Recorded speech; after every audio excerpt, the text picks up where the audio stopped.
Hi, I'm Dino and welcome to FFTV, and this is The High Press.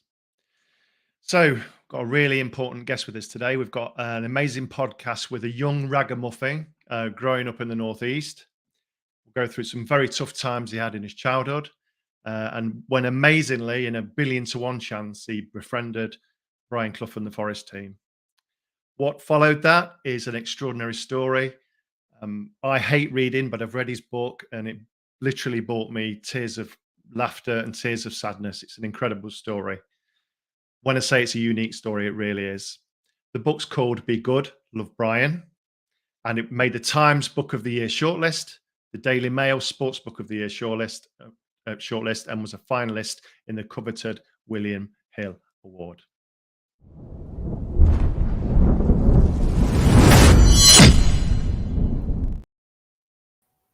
Members in the chat, welcome to Craig Bromfield. Hi, everyone. How are you doing, Craig? Okay?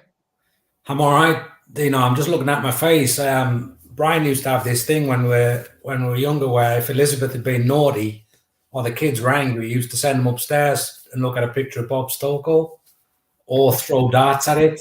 And I think if he was alive now, I think I'd be that picture. Yes. That was scary. For the people in the chat, this is a early access to the members as a bit of a member perk. We're going to be doing more of these with various people from all the walks of life around Forest. So get your questions in the chat. What Oh My will do, there's no chat box at the top. What Oh My will do is we'll get the questions pulled backstage, and then during sort of halfway through, and then towards the end, we'll go through some members' questions. So who we got in? We've got Forest Dance as normal. David Marchant, thank you. We've got your question from the community page. Richard, Walking Boom, welcome. Simon F, as always, welcome. We've got Mark Gilson in here. He's saying hi, Craig. He's giving you a bit of love, my friend. So can we start with your background? And for the people watching this, it's really important that we listen to the background first because it's very pertinent to the whole story. So talk to me about when you were growing up as a youngster in the Northeast and kind of, you know, what your living conditions were like, what your family life was like. How far back do we want to go, Dino? Right.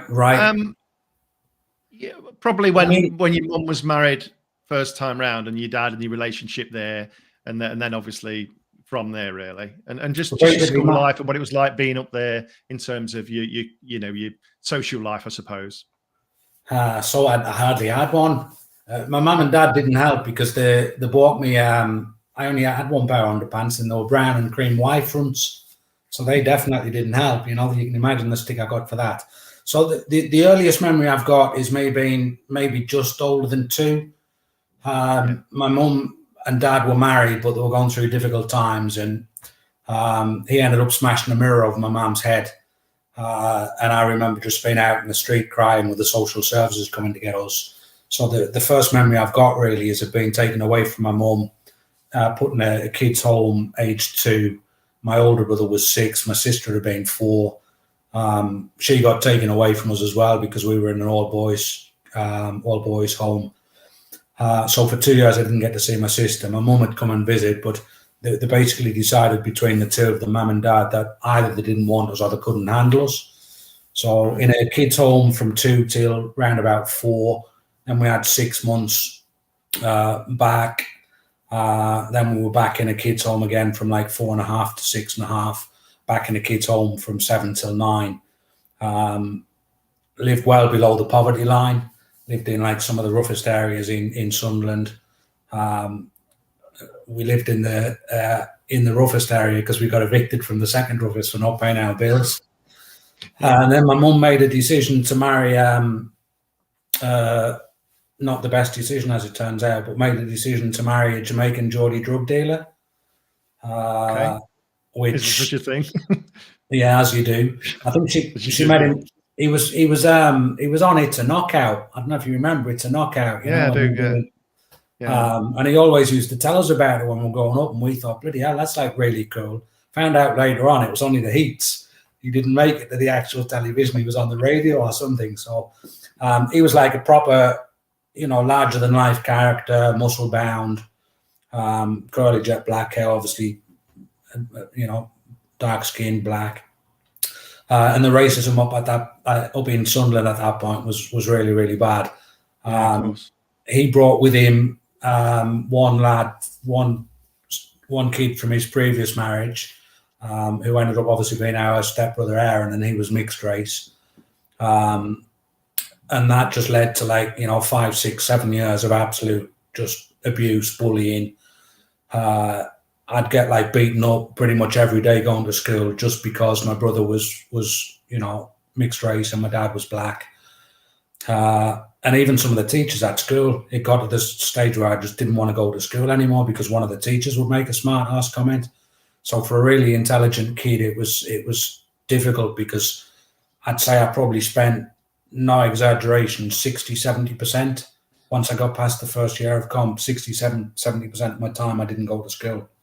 Right. Mum and dad would keep me off to go and do messages, to pick up drugs from my dad, to go shoplifting, or to do whatever we could to raise money. So why were you getting beaten at school then? Is it because of your stepdad, and what was the main reason? You mean for being bullied or for being kept off? Yeah, for being bullied. Yeah, you said he got sort of beaten up most days. Yeah, literally. I'd be walking up the street. I probably didn't help myself because Aaron used to get into a lot of fights, but he wasn't a fighter. So people would pick on him, and I was like the skinniest little kid going. But as soon as I saw somebody picking on our Aaron, I was in there.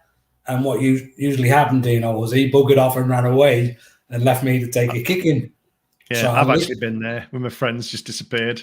Yeah, it's weird, it's the old best fighter step forward and everybody steps back kind of thing. Yeah. But he got me into a lot of scrapes, and everything was basically down to predominantly the racist side of things, colour, but also, we weren't scruffy. We were I think we were cleanish, but we didn't have any gear. Our clothes were a mess.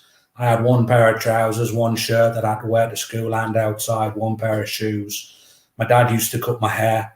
So for 6 months, my hair would be, out there. So kids would just take the piss, as kids do. Yeah. And Southwark was an area for that. You had to learn very, very early doors to stand on your own 2 feet. And unfortunately, I wasn't very good at it. Right. So how far did the racism go? I mean, other than the... you talked about in your book, you talked about the N-word and getting that sort of abuse. How did that come into your everyday life, and how bad did it get at home? I mean, it got really bad. We had our house. There was riots in Southwick. I think a group of kids hijacked a bus and set fire to some bins, and took the money off the bus driver, and then everything just kicked off, and there was a massive riot. And we got our house petrol bombed, which wasn't a nice experience. We'd gone away to Alnwick Castle for the day, which for us was the best holiday we could ever really expect. And when we came back, our house had been broken into. There was National Front logos daubed all over the wall in human shit. Everything that we owned had been slashed. Windows had been broken. And go back home and things like that. And then one other instance that sticks in my mind a lot was my dad was a fighter. He was a real hard man, but people used to come and challenge him. And I'm talking literally walk up to the front door and we'd see my dad fighting in the front garden. And this one Friday night, it'd been a little bit of weather in town, and somebody knocked on the door about 11 o'clock. My sister answered, and this lad just took a baseball bat to my sister's leg and broke her leg. Again, just because she was the daughter of the N. So really tough, psychologically really difficult, because you don't understand as a kid, So you must have been quite a loner then. I think there was probably you and Aaron were quite close, weren't you? Or quite close. And did you have any other friends at school that you could play football in the street with, or? Yeah, I didn't really develop into football until quite late. I wasn't very good at football when I was a kid. I was very good as a runner. And that came from years for obvious reasons. Hey, I used to I'd run to the shops and I'd be hurdling over walls for no reason, just to practice, just in case I need a quick getaway. So I kind of developed into football once I'd met further down the line. But I had a group of mates. I mean, it wasn't, I wasn't a loner as such. I had a group of mates who tried to protect me, but it's like, 4 or 5 of them. Good lads, really, really nice lads who never saw the race as an issue. But there weren't many. It was like a really close-knit group. So how did you obviously lived under a certain amount of poverty. How did you sort of make money when you were young? Jesus Christ. However we could. I mean, that's like another thing, aside from the homes, we ended up in battered wives hostels a lot because my dad would drink as well as selling cannabis. He was a massive drunk. And we used to have to do whatever we could to get him money, to the extent that my mum would send us to my nana's to steal. Wait till nana goes to sleep or wait till granddad goes to sleep. If they won't lend you the money, you know where she keeps her purse. Wait till she goes asleep and nick a couple of quid or a fiver. And what that also led to is when we went back with nothing, it was fucking horrible because we were blamed. We'd be in a battered wives hostel, and the other three kids, and sometimes I would do it as well. The other 3 kids, so my 2 brothers or my sister, would be blaming the one who didn't get the money, saying it's your fault we're here. All you had to do was steal a fiver off Nana. So like the physical and psychological abuse we took from the age of 7 to 14, 15, that was just horrible. The pressure we were under as kids to get money was immense. We used to do anything we could. We'd wash people's cars, we'd tidy people's gardens. There was a thing where we'd stand outside of pubs and watch people's cars. Like, watch your cars for 10 pence, mister. They'd go into the pub for 2 hours. We'd bugger off and have a game of footy in the car park. And then when they came back out, we'd say we'd watched your car, give us 10 pence. So we'd do anything we could. Our Darren was a really intelligent lad, very, very entrepreneurial for his age. And he just used to come up with schemes all the time to help us make money. But it was done purely to save my mum from getting a beating from my dad. We never saw any of it. We didn't get pocket money. We didn't have any treats or anything like that. It was done purely to get him money to go out drinking, because if we could get him a couple of quid, we knew man was safe. So you obviously didn't have much, at the time you didn't feel you had much prospect in life going forward. And then obviously your life changed. What was that catalyst of change? What happened? That Darren discovered or came up with a thing, penny for the guy, which your older viewers will know and remember, younger ones not so much, but it's where you dress a doll up in clothes, stuff it with newspaper, stand outside shops or pubs and ask people for money. And we've done that for like a couple of years already. And then this one year, our Darren, we just walked down the pubs the length of Sunderland and see which one was the best. And then we just happened upon the Seaburn Hotel, which was on the seafront, which was the poshest hotel in Sunderland at the time. And we were doing penny for the guy there. And like just a massive, massive stroke of luck, because we weren't even supposed to go that night, Dino. We were supposed to go the Saturday, but because it was Friday and it was payday, Aaron said, look, let's just try it, see what it's like. And we went down on the Friday night, and the Forest team were staying at the Seaburn Hotel on the seafront. Were they playing Newcastle or Sunderland? Yeah, Newcastle up at St James's. Yeah. So how did you meet them? What happened? Who did you meet first? Did you meet Brian Clough first, or was it another member of the team? No, and it wasn't even, I'll talk about Kenny Swain, who had a massive impact, but I'd just got my I'm going to say my head kicked in, but it probably wasn't as bad as that. I used to have somebody with a racist skinhead who would come and either take our money or boot the guy all over. And he'd just been along like 5-10 minutes before, kicked me in the stomach, kicked the guy everywhere. And a couple of blokes had come out from the Indian restaurant behind to chase him away. And as that was happening, 4 Forest players were walking along. They obviously saw what was going on, came up, asked us if we were okay, asked us what we were doing, gave us like a 150 or something like that, which was a fortune.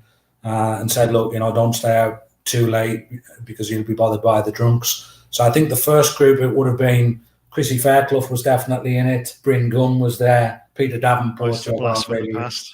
Yeah, some unreal names, for that era from like 84 to 87. before he built the second team. There was some unbelievable legends there. Did you know there were Forest players at the time? I had no clue, literally no idea. I honestly thought it was the Sunderland basketball team, and I don't know why, but it was like the only thing I could think of.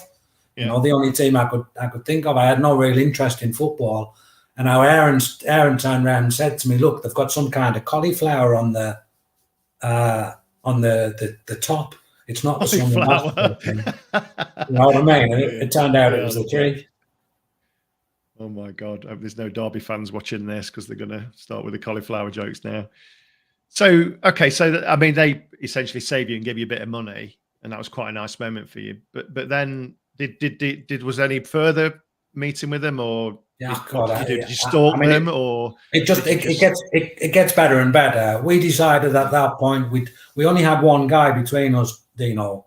So Aaron was at the back of the hotel asking people for money, and he didn't even have a guy. I was at the front asking people for money, and Aaron, if somebody said, "Well, you haven't got a guy," he had to send them round to me. So anyway, after the skinhead came, we decided it's going to be safer if we both get off the main road and go around the back. And we're standing outside the back of the hotel for literally like 5 minutes, and a player walks around the corner on his own. So obviously we ask him for a penny for the guy. He does the old tap in his pocket saying he's got no change, which loads of people used to do. I thought it was like taking the piss. And I'm like, "Listen, mister, it's okay. We take American Express, MasterCard." He started chuckling. And then I said, "Look, mister, my mate thinks, my brother thinks he's the Sunderland basketball team. And he's got no son. We're Nottingham Forest. We play football. We're playing Newcastle tomorrow." And obviously I said, "Look, you know, I hate Newcastle." And he's like, "Well, so do I." And then I asked him if we could have the autographs. He came back down. First of all, he came back down and gave us a £5, Dino. Wow. You know, 10 minutes after he said, "I'll be back down in a minute." And in those days, a £5 was huge. So at that point, I said to him, "Listen, do you mind if we get the autographs?" And he said, "Yeah, sure." Went back in, came back out about 5 minutes later and said, "Listen, son, most of the players have gone to bed. There's some of the autographs there. If you want the rest, come back tomorrow." Again, probably hoping and praying he'd never see us again. Who was in that squad? Johnny Metard? No, that was Kenny Swain. Yeah, Kenny. Sorry, who was in bed then? Who was in bed and who was up? Well, I've no idea. I couldn't read the autographs, so I didn't know who we had and who we didn't have. No, and I don't know who was in bed, but I mean, who was in the squad? Sutton had been in goal, Bryn Gunn right back, Swaney left back, centre halves had been Fairclough and Metgod.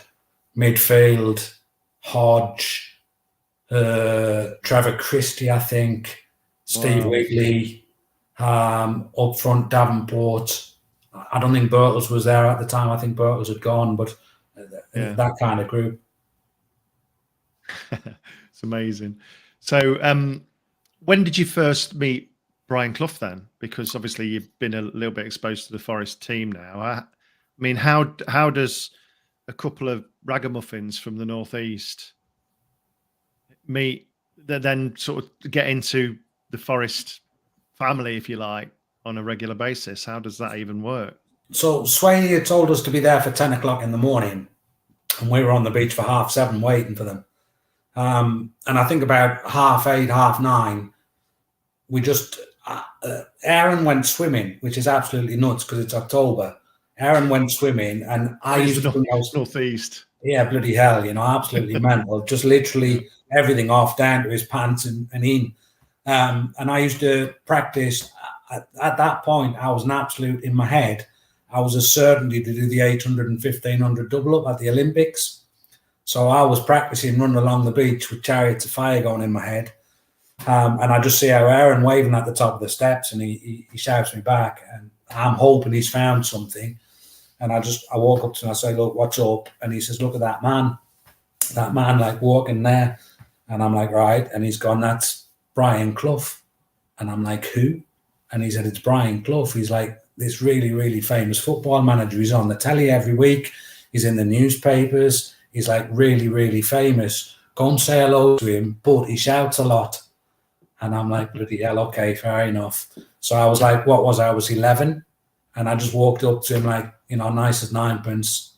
Good morning, Mr. Clough. Can you tell me if Kenny Swain's up yet? And he absolutely loved the fact I called him Mr. Clough. Yeah, I would he was imagine. just blown away by it. He's like, you know, he had this thing where he would always go, "Wee." He'd say, "Wee, son, Mr. Clough, Mr. Clough. Did your man tell you to call me Mr. Clough?" And I turned around and said, "Yeah, until I get to know you better, I've got to call you Mr. Clough." And he's like, "Hey, you cheeky little sod, get to know me better." Blah, blah, blah, blah, blah. And then he's like, "Why do you want Kenny?" And I explained the story from the night before, and he's like looking us up and down. Obviously, we're, you know, scruffy by his standards. And he's like, "Look, you look freezing. Where's your coat? Does your mum know you're here? And you look like you haven't had a decent meal for months. I'll tell you what, come with me. I'll get you some breakfast. You can get the players' autographs. Everybody will be happy, and then you can bugger off back home." And he took us into the hotel to have breakfast with the players. And Kenny Swain's like, when we walked in, Kenny Swain's face has just dropped, because obviously he's like, "Holy shit, Gaffer, what have I done here?" You know, 2 kids. And the bloke at the hotel used to chase us, Dino. We'd bother his customers, so he used to chase us. So when he's seen us walking through the revolving doors, he's like, "Oh, you two, soft out, get out. What have I told you about coming in here?" And Brian turned around and said to him, "Listen, young man, don't talk to kids like that." He said, "They're with me. They're coming with me. We're taking them upstairs for about an hour. They're going to have some breakfast and then they'll leave. Now, have a good day." And we just sat with them for like, you know, probably 45 minutes. Just having like weird conversations that me and Aaron were like funny, but we didn't know we were funny. Like we asked them where they were from, and they said it's Nottingham, which is in the Midlands. And our Aaron said, "What's the beach like in the Midlands?" And they all pissed themselves laughing. And I'm thinking, well, why are they laughing? Obviously now you know Midlands is middle of the land. Yeah, Skegness, the closest beach to the Midlands. Yeah, exactly. Anyway. Taking the mickey out of our accents, telling us they'd climb a mountain for a canny bag of truda, which was an advert, asking if we drank Nuki Brown. And then after about 45 minutes, an hour after we got like, you know, marmalade, toast, cornflakes and everything, Kenny Swain came up to us and said, "Listen, the gaffer thinks you relax the players. He wants to know if you want to come to the game with us today. We'll take you on the team bus. We'll get you tickets. You can watch the game. You're going to have to come back on your own. But if that's all right with you, you know, you can come to the game with us." And we're like, "Yeah, of course, we'd love to." And he's like, "Well, you know, you need to ask your mum and dad." And I'm like, "Well, we haven't got a phone." And he's like, "Well, you've got to ask your mum and dad. We can't just take you." So me and Aaron ended up running 1.5 miles back up to Southwick, asking my mum and dad, who really thought we were like proper taking the mickey, because we needed 10 pence for our bus fare. And they thought we were just trying to get 10 pence off them to go out and spend it on sweets. And my dad's like, "Are you taking the piss? You're trying to tell me that a football team that you only met last night and this morning and now wanted to take you to..." And we're like, "Dad, honest, that's exactly what's happening." So we've ended up, you know, running 1.5 miles back down, got on the team bus, got to St. James's Park. Kenny's given us another £5 for Bovril and crisps and stuff like that. And we've gone into St. James's Park to watch the game. It was freezing, and like I say, we didn't have coats, so we ended up leaving after like 70 minutes. I think it was 1-1. I think Davenport got the Forest goal, and I felt really guilty because I hadn't said like stop to say thank you or even see you later. So it was just like playing on my mind. So I wrote them a letter the next day when I got back, just saying, "Listen, you know, thank you very much for an unbelievable day. It was brilliant. Really enjoyed meeting you and the lads. Good luck, Craig. Not sure what would happen after that, you know, not really expecting anything."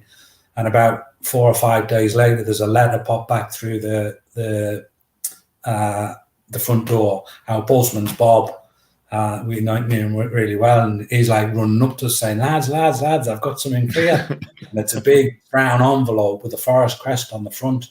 And Brian had sent us a letter saying, "Lads, you know, it was great to meet you. You did your man proud. Tell her she can be really proud of you. Make sure you stick in at school. And next time we're up in the northeast, come and say hello to us again. And be good," which is how he always used to sign his autographs. "Be good, love, Brian." Yeah. And again, probably not expecting to see us for a while, because Newcastle were in the first division, but Sunderland were in the second. And obviously, once they played Newcastle, that was it for another season. And then by a massive stroke of luck, they drew Sunderland in the, I don't know what it was at the time. It wasn't the Rumbelows or the Littlewoods. It was the League Cup. And they drew Sunderland up at Roker Park, like December the 30th or something like that. So, you know, within 3 or 4 weeks of seeing them, we were going to go and see him again. And that's how it really started from there. I mean, because I don't know, the younger members of the chat probably don't know that Brian Clough was a phenomenal player. You know, he got 251 goals, didn't he, in 270 odd games, and fastest player in history to get 250 goals and things like that. I don't think people don't realise. His injury, he cut short. Career was cut short, wasn't it, through injury? But do you think while he was at Sunderland, you know? Yeah. So that was like another thing, you know. That was, I think, one of the reasons he took a shine to us was he loved Sunderland and he loved Sunderland people. I mean, I've talked about this before. It was unbelievable up here for Middlesbrough and Sunderland. You know, the season he got injured, he'd already scored 26 goals before Christmas, and then he got injured on Boxing Day. And I mean, that pretty much finished him, but he never forgot the care and the love that Sunderland people showed him while he was going through his rehabilitation, because he was out for a long time, but every time he was out training, people would be going up and, you know, wishing him all the best and telling him to miss him and telling him that the hope he gets back really quickly. So he just had this massive, massive thing for Sunderland and Sunderland people. He loved the place. So you, so obviously there's some stalking missions going on from yourself every time that they played in the Northeast. Did you ever come to Nottingham area at any point? Like spend time with the players there. Much later down. So I mean, not much later actually, because everything happened really quickly.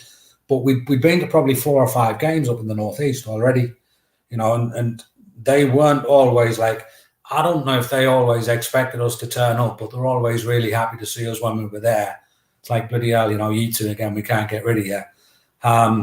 But the October 85, they were playing Newcastle again at St James's, and I think it's the League Cup. And I think we beat them. We either beat them 3-1 or 3-0. And we've again rocked up at St James's Park. But Swaney's been transferred to Portsmouth the summer before. So we literally didn't know if we should go, because obviously we're spending time. Contact, wasn't he? Well, Swaney used to babysit us, you know. Yeah. We spend time with Brian and the other players, but it's actually Kenny we go to see more than Brian. So we weren't sure whether we should go at all once Kenny's gone, and we decided like last minute that we were going to go. And when we got on the team bus outside of St James's, Brian's like, "You do know Kenny's gone, don't you?" And I'm like, "Yeah, but I've come to say hello to you." And he's like, "All right, fair enough. Get down the back of the bus, get some soup, keep quiet, get your head down." And that was the first time they actually took us into the dressing room. Before that, we'd been like, you know, going to games, but just meeting them beforehand, having a bite to eat, going to games, saying see you later after. But we'd never been in the dressing room until that night. Is this both you and Aaron, yeah? Yeah, me and Aaron. Always me and Aaron at this point. Right, all the time. Up until like 15, 16. So we beat Newcastle 3-0. Brian's like, before the game, he's given us like a list of things that we need to do. It's like, sit down, shut up, keep your head down. If the players, he said he's only got one rule in his dressing room. I've only got one rule in my dressing room, lads. And I'm like, right, okay. And then he went on to list like 7 bloody rules. And I'm sitting there thinking, holy shit, how am I supposed to remember all this? He meant one chapter. yeah, exactly. Yeah. So at the end of the game, we're just like, you know, tidying things away, helping the players get a drink and stuff like that. And Brian's asked us how we're getting home. And we're like, we're getting the train. He's like, I'm not having you getting the train on your own this time of night. You can come and stay with us. We're like, holy, you know, everything just got massive. I mean, we only had the clothes on. We didn't know we were going anywhere. And he's like, you can come and stay with us. And he turned to Ronnie Fenton. He's gone, Ronnie, they can stay with you for a couple of days. You'll be all right with that. And Ronnie Fenton's face has just gone white. So I'm thinking Ronnie doesn't fancy it. Yeah, exactly. Ronnie So yeah, Benson. proper stitched me up there.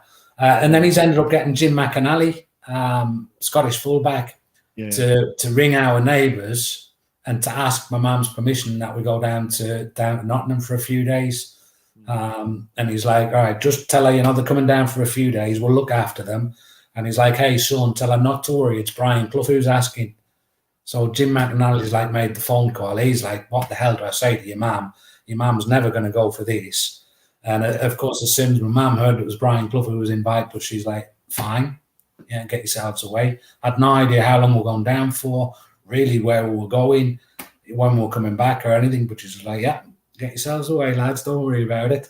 And then we're like sitting down the back, and about halfway down, Brian's decided that we're going to go and stay with him. We're not staying with Ronnie because Ronnie doesn't fancy it. So we're going to go and stay with him at his place in Quandon. And we've got dropped off at the San Diego Post House, as it was then, just off the M1. Driven up to his house. He's got us to get outside because he wants to explain more rules to us about like what it's like to live under his house. And that was basically the crux of that, was to say we could call him anything we want, big head, shit house, Brian, anything. But if we ever call Mrs. Clough anything other than Mrs. Clough, he's going to knock our two big heads together and get us to walk back. Really? You still call her Mrs. Clough now, don't you, today? I do. I've never been, even when she said to me, and obviously I'm living there, and she's like, listen, son, it's about time you start calling me Barbara. And I'm like, you're kidding? Huh? Yeah. It's more than my life's worth, not a chance. So, yeah, I still call him Mrs. Clough to today. He's certainly an enigma, isn't he, or was, Brian Clough, because he come across as quite arrogant on the TV in his interviews, and old big head, and, I'm number one, and he had a lot of run-ins with people. But I think behind closed doors, was he a bit more of he seemed to have a nice culture and a nice ethos. And was he a family man, a proper family man, and did he have good values? Yeah, and I mean, all of them did, They were brought up. Mrs. Clough has a lot to do with that. I think Mrs. Clough was like, just an incredible woman with really, like you say, strong values, principles, morals. But she was also just like, really lovely and really generous with everything that she had, giving people time, stopping to have chats with them. And Brian was exactly the same, I don't know how many people know how generous he was, but I bet there's thousands of stories of things that he's done for people in Nottingham and Derby. We used to go to Quandon stores, and Quandon's a really posh place, and there's a bloke behind there, Brian, had a tab where he'd just go and get what he wanted, and he'd square up later. And the number of times that he walked in there, and there's like an old woman doing her shopping, and he's like, Pet, just put that on my tab. And that's Quandon, where people are pretty wealthy. I don't think she was worried about where our next loaf was coming from, but he just used to be really, really generous with everybody he bumped into. Just really, really nice-hearted. He could be arrogant, Yeah, he could be arrogant. I mean, he had that switch, where if you did something he didn't agree with, or you got on the wrong side of him, he could absolutely floor you with a verbal. Not a lashing, because he never really lashed me, but he'd just be like really sarcastic or really funnily clever. So he definitely still had that confident, arrogant side, but it was nowhere near how it was portrayed. How do you think he demanded so much respect from the players then? Because everybody would die for him, wouldn't they, on the playing team and the playing staff? Yeah, it's weird. I was talking to my mate who's a massive Forest fan, even though he's from Sunderland, a lad called Lee. And he was saying, a lot of it is down to the fact he was successful. He thinks that if Brian had got to like semi-finals and quarterfinals and stuff like that and hadn't won anything, the same players who now idolise him and won't say a word against him would probably be coming out and saying, Jesus Christ, what a shit. Because he also had that with the players, I think he knew who to knock down, and he knew who to build up, but also he cared about them as people. I mean, even outside of football, he knew about the family, he knew about the problems, the issues, and he would do anything that he could to help them. And he was unbelievably loyal to people who were loyal to him. And I think that's a big part of it. Guys, just have a quick short break there. The big good love Brian. Omar's going to drop a link into the description for you. He's going to pin a link in there. Honestly, it's an incredible. I hate reading, like I said before. It's an incredible read. It's an emotional roller coaster, Craig. To be honest, I've never had a book hook me that way, and it's literally a 1 in a trillion story, isn't it? Thank you. You're welcome. You're welcome. Well, thank you for letting me read it. It was brilliant.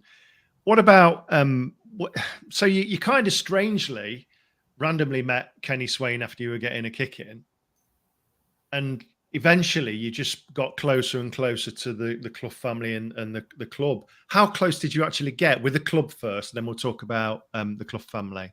Well, the club was really intense.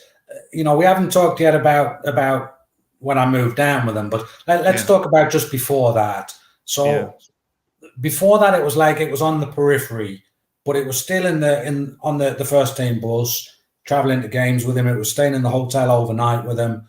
It was being in the dressing room, White Hart Lane, Goodison, Anfield, Old Trafford, just some unbelievable experiences from that side. But of course, it got a lot closer to everybody, not just the players, but the club and the family. I mean, the club, it's a weird one, I used to waltz in like I owned the place, literally. I'd go in. Wage. Brian would be like training, and I'd be walking in. I'd be knocking on the chairman's door. Morning, Mr. Chairman. Knocking on Ken Smales or Paul White's door. Ken Smales, yeah. How old were you then, Craig, when you were doing that? Going into the weights room and stuff like that. I had a really great relationship with the Jubilee Club, a guy called Ron Williams. Yeah. So I'd be in and out of there getting food and trying to nick a beer. And I would literally it was like I was one of them. I'd just walk in, say hello to the cleaning ladies, walk through the back of the old Trent End, the bit before the Trent End, where you go through where the boiler room and everything is. Yeah. Walk through there, say hello to all the coaches and the physio, and then walk out the back and go training with the players and try and get as involved as I could from that side. So you played with the players in the training? I'd say I bothered them. Were you any good at football at that point? You must have got better being around. Yeah, I got a lot better. There's there's 3 or 4. Who was the catalyst of you getting better? Did one of the team or a couple of the team spend any time with you on the training pitch or not? Yeah, I mean, I went training with AC Hunters, so obviously Simon's side. Went training with them regularly, and Nigel took training. But there's 2 reasons. One is Nige, because he taught me how to play. He had this thing where, if you remember when he played, his first touch was usually a pass. Yeah. The ball had come into him and he'd just angle his foot and turn it around the corner, and it'd take 3 or 4 players out. Yeah. So he taught me how to do that, either foot. The ball had come into me and I'd just lay it off. But then also Scott Gemmell really took me under his wing. Nigel and Scott were good mates at that point. Scott still lived in Aylesbury with his dad. And Scott was football mad. I mean, literally every second of the day he'd be wanting to play or practice. So me and him used to go in and just kick a ball about, and we ended up doing crossbar challenge. Yeah. One side of the goal, one the other side of the goal. If you hit the crossbar, the ball typically came back to you, and you'd get another go at it. If you missed, it went over the bar or under the bar, and it's the next person's turn. So we'd be doing that, and it got to the stage where I could beat Scott first to 10, and that really pissed him off. He smashed me at everything else, but I could beat him hitting the crossbar from anywhere on the pitch, Dino. And really? I've made a joke about this, and it's like I still chuckle about it now. I've gone on to play 14 or 15 seasons, sometimes to a decent standard, sometimes just decent standard Sunday league. But I've only ever scored 6 goals from open play. I used to ping a free kick in every now and then, but from open play, only 6 goals. But I hit the bar 1,450 times.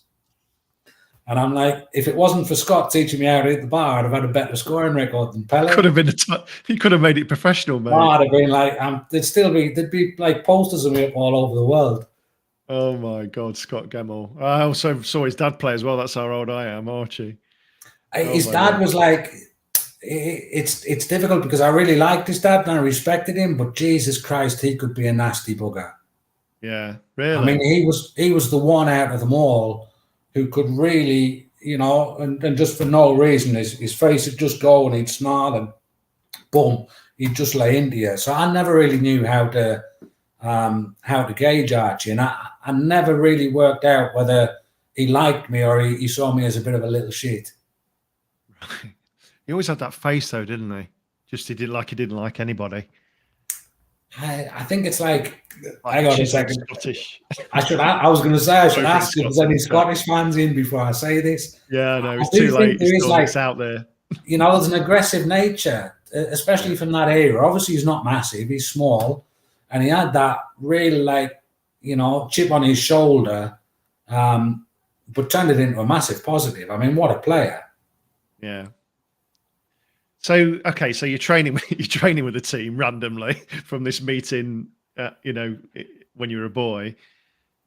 What about match days? Did you get more free tickets, or were you still within the inner sanctum of the city ground? I didn't really need free tickets. You know, that didn't start until like 92, 93 when I started going to games with my mates more than the team or more than Simon.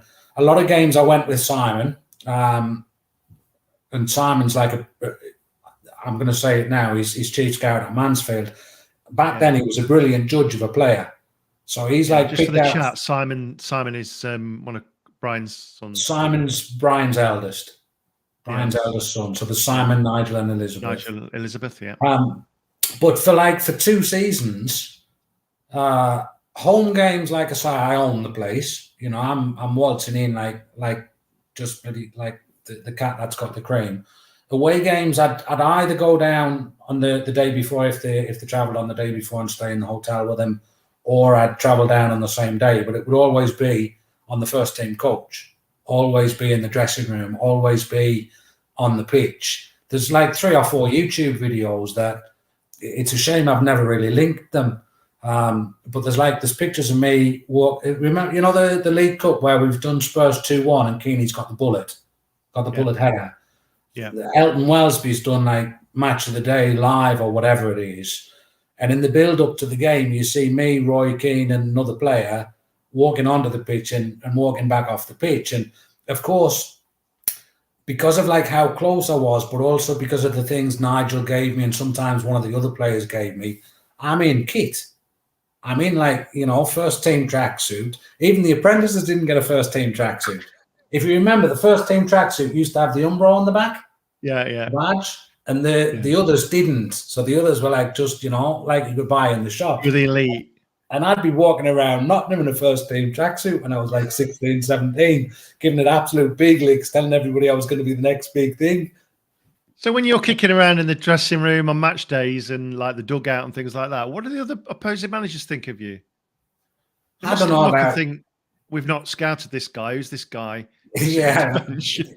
Think I'm some kind of secret weapon who's come on for the last 20 minutes. I don't know.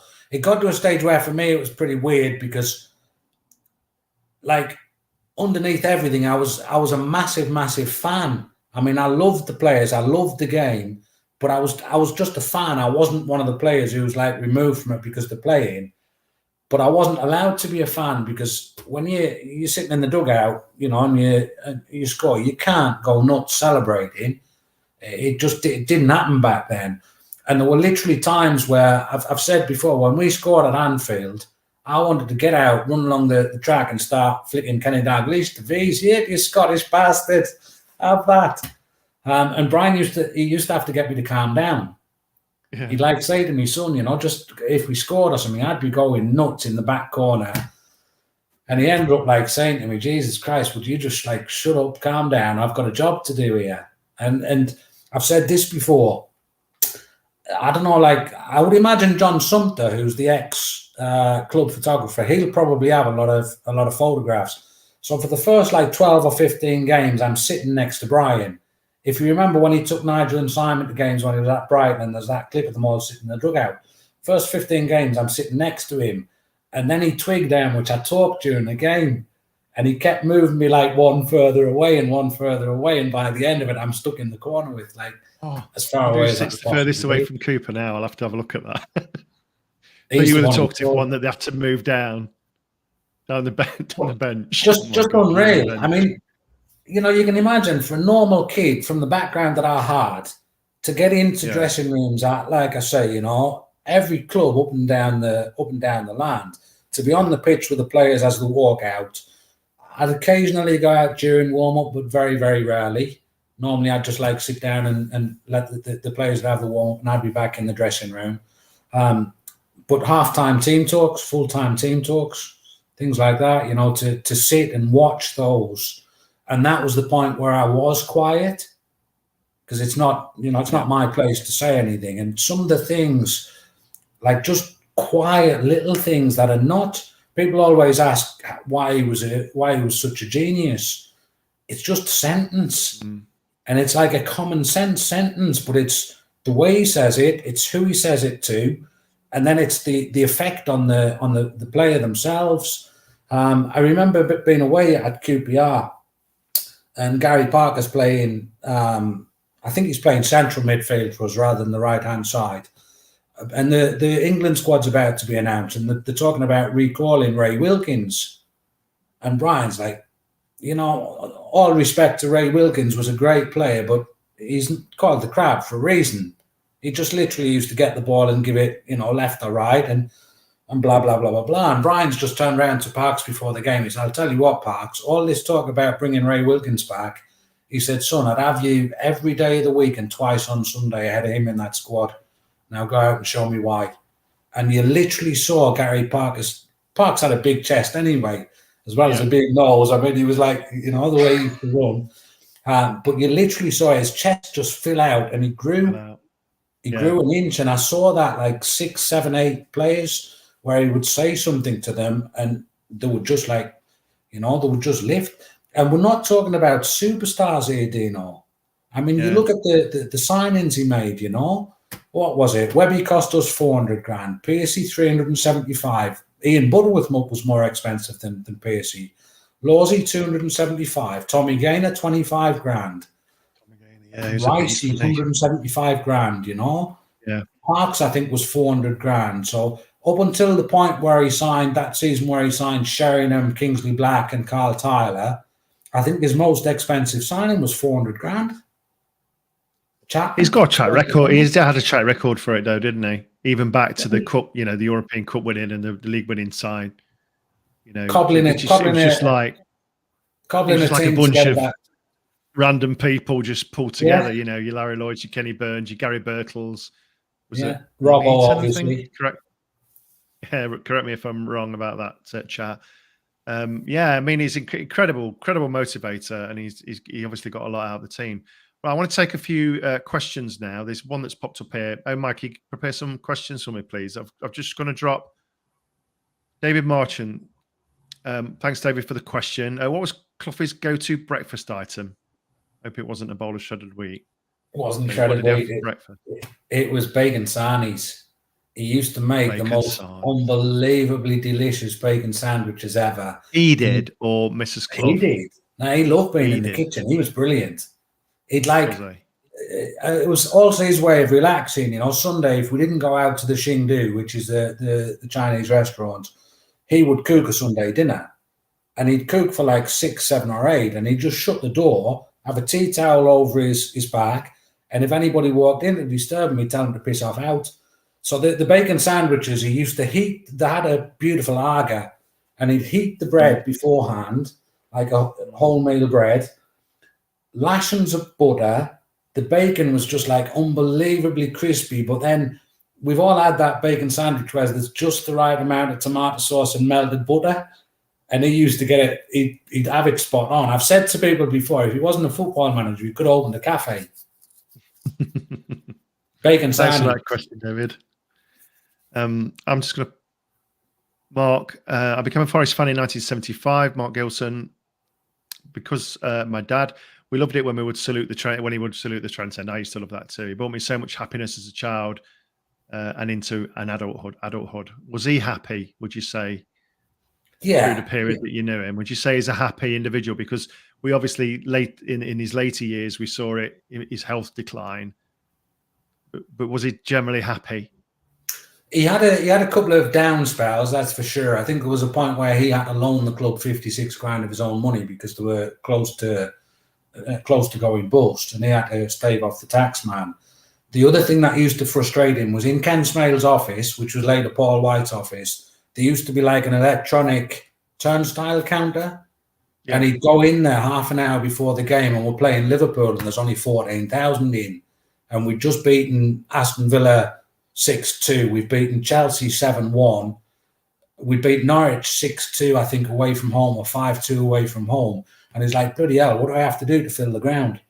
So that used to frustrate him a little bit. But also it was the times, do you know what I mean? Football crowds at the time weren't massive anywhere.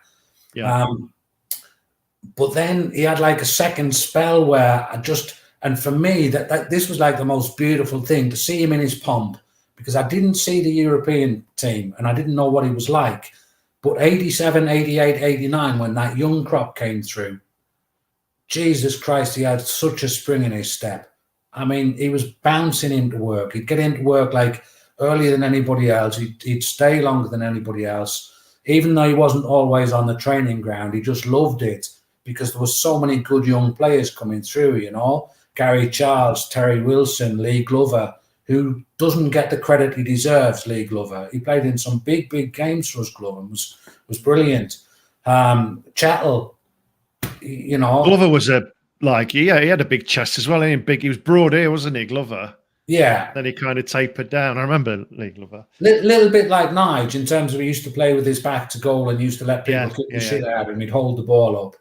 But, you know, some of the bigger games, I mean, again, going back to that Spurs game, everybody remembers Teddy Sheringham because Teddy was brilliant for a season. I don't think brilliant, actually. I think he was all right.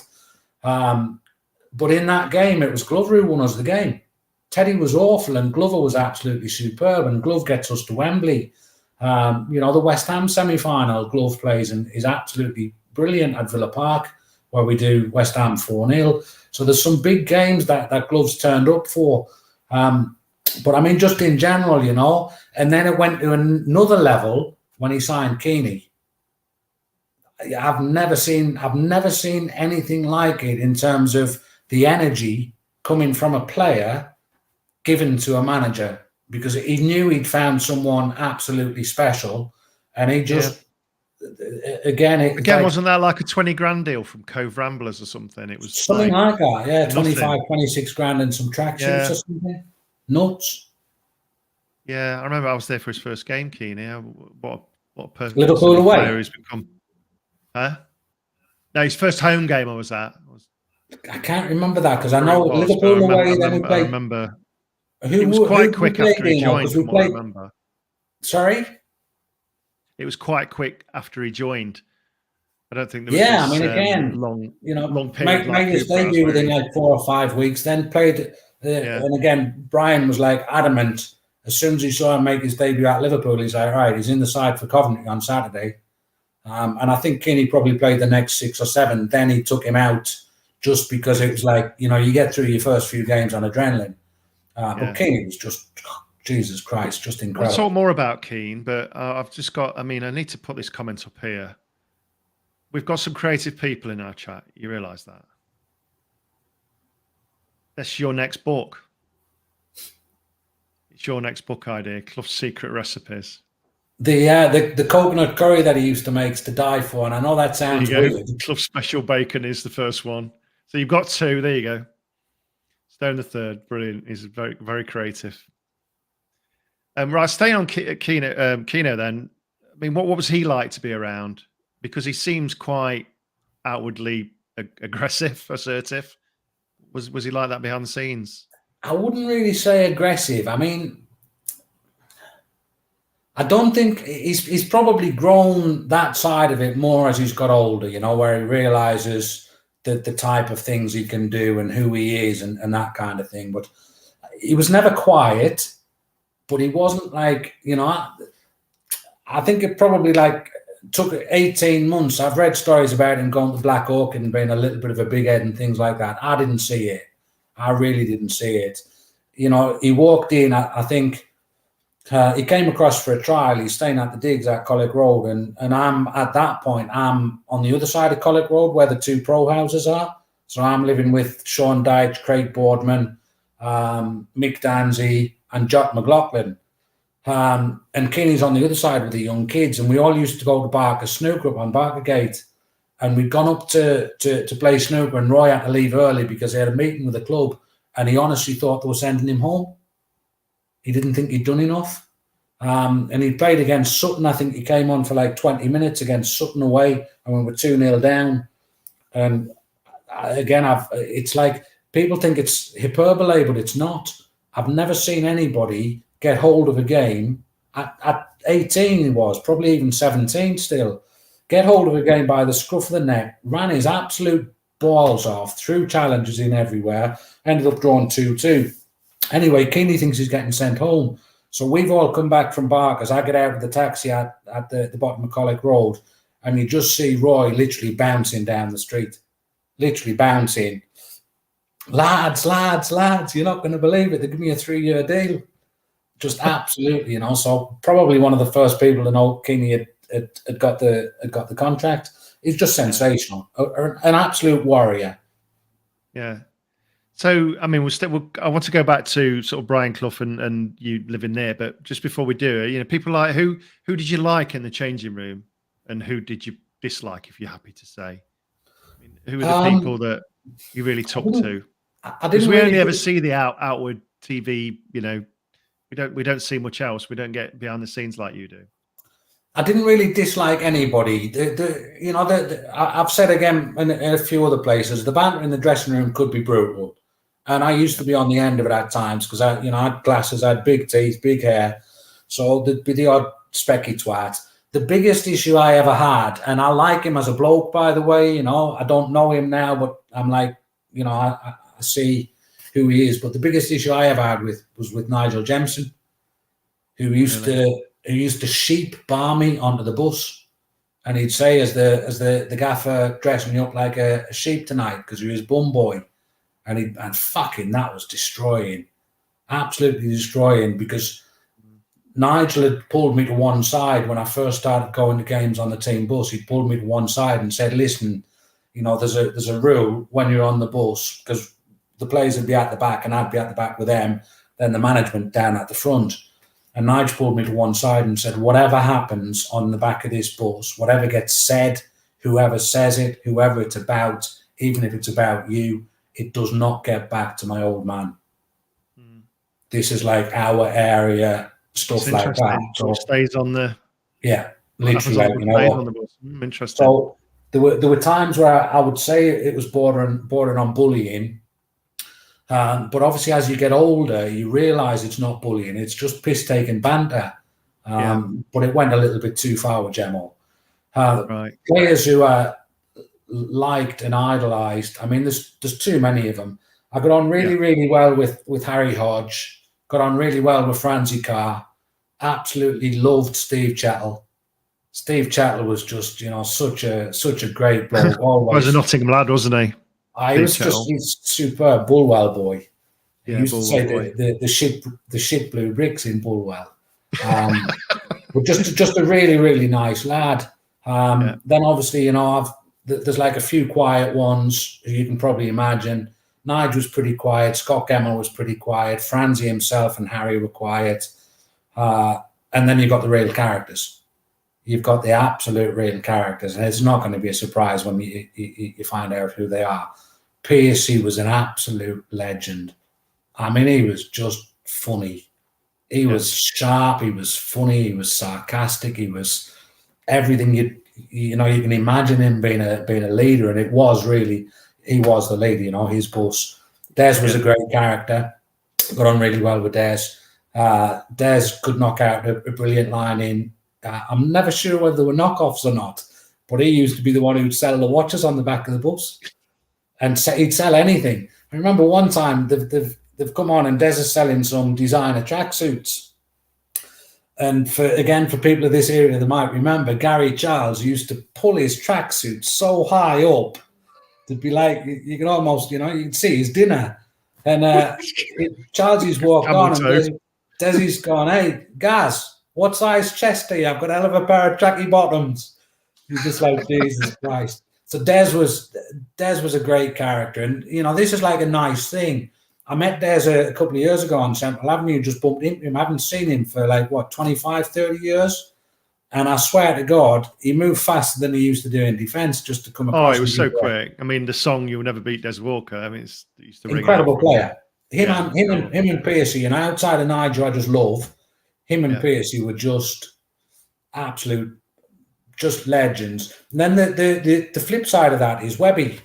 When Webby got transferred to Man United, I've talked about this before. I'd asked him if he was leaving, and he wouldn't tell me. Him and Piercy were both in contract negotiations at the same time. So I asked Piercy, and Piercy said, "Listen, don't tell the gaffer, but I'm staying. I'm still in negotiations for contracts, so keep it quiet. But yeah, I'm signing." And Webby wouldn't tell me, and I knew Webby was leaving. Then we've played Luton in the League Cup. We've come back on the team bus afterwards. Obviously, we've done Luton 3-1, won the cup, and Webby's celebrating like a madman. And he's turned around and he's gone to Tommy Gaynor, who obviously played the ball for him. "Tommy, you'll do for me, son. I don't need anybody else. You'll do for me, Tommy. I'm going nowhere." And then 2 weeks later, he signed for Man United. And the reason I mentioned that as a difference between him and Des and even Harry Hodge, when Harry came back, Webby was only gone like 2 or 3 years.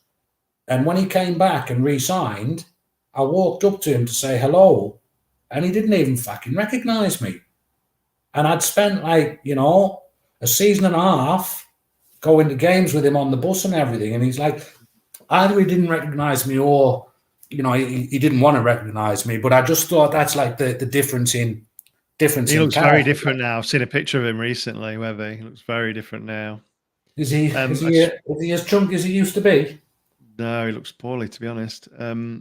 It's one from James Cunningham here. Dino, please ask about Taylor. Peter Taylor.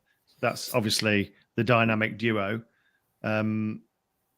You know, what are your thoughts on Peter Taylor? Did you have any relationship with Taylor? And do you think it, you know, when he died, it affected Cloughy that last? I didn't have any relationship with him other than I'd read With Clough by Taylor, and that was a book that really annoyed Brian.